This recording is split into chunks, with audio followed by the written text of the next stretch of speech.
Hi guys, welcome back to our channel. So announcement lang guys regarding dun sa mga winners natin sa Guess and Win, sa unang-unang Guess and Win natin. So i-announce ko na yung mga winners.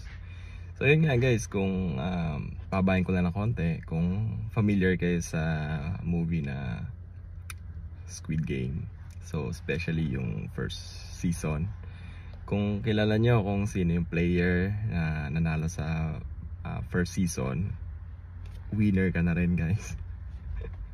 So kung hindi nyo man makuha yung exact number, pero as I said, yung guess na closest dun sa number is panalo na rin kayo. So kung sino man yung tatlo na pinakamalapit, if ever man na may mga magkakaparehas guys, so ang mananalo is yung naunang nag-comment. So hanapin ko yung kung sino yung pinaka naunang nag-comment, tapos siya yung panalo. So yun guys, gusto ko lang magpasalamat sa lahat ng sumali, nakisaya, nag-join.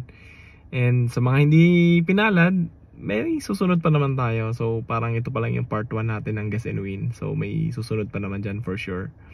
So yun nga guys, yun lang, in-announce ko lang yung winner. Kukontakin ko na lang kayo regarding sa prizes. Yun lang guys, ingat, God bless.